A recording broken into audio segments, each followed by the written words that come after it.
அந்த வேர்க்கடலை நம்ம வீட்லேயே வறுக்கிறதுக்கு என்னென்ன தேவை அப்படின்னா சால்ட், உப்பு.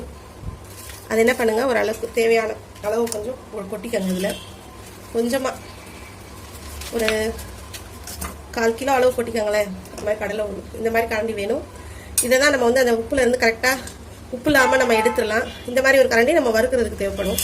இப்போ என்ன பண்ணிடலாம், இந்த உப்பை நல்லா நம்ம ஹீட் பண்ணலாம். அடுப்பில் நல்லா ஃபுல்லாக பேச்சு போட்டுக்கலாம். இன்னொரு இதுக்கு போட்டு உங்களுக்கு திருப்பி வறுத்து காட்டுறேன். இப்போ திருப்பி அடுப்பை மீடியமில் வச்சுக்கோங்க. மீடியம் வச்சுட்டு இப்போ வறுக்க ஆரம்பிச்சுங்க.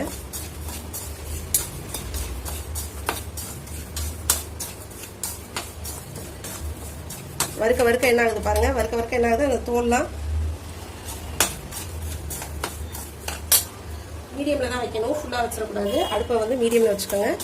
ஏன்னா அந்த உப்பு சூடாகிற வரைய தான் நீங்கள் ஹையில் வச்சு சூடு பண்ணிக்கணும். உப்பு சூடாயிடுச்சுன்னா மீடியமில் வச்சுட்டு நீங்கள் இந்த மாதிரி வறுக்க ஆரம்பிச்சிடலாம். இந்த பாருங்கள், அப்படியே அந்த தோல்லாம் அப்படியே விரிஞ்சு விரிவி கொடுக்குது. இதுதான் வறுக்கிறதோட இது. அப்படியே அந்த ஒரு மாதிரி சத்தம் கேட்குது பாருங்க, பட்டு பட்டு பட்டுன்னு சவுண்டு கேட்குதா. நம்ம நிறுத்தாமல் பண்ணாதான் அது நல்லா எல்லா பக்கமும் போய் அந்த உப்புல பட்டு நல்லா வறுப்படும் கடலை.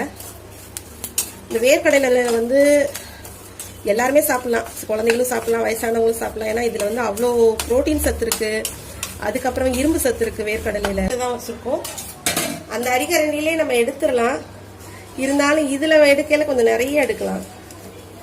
பார்த்தீங்களா, அந்த உப்பெல்லாம் இது பண்ணிட்டு அழகா ஃபுல்லாகவே இதில் எடுத்துடலாம். அதுக்கு தான் நான் இந்த கரண்டி வச்சுக்கோங்கன்னு சொன்னேன்.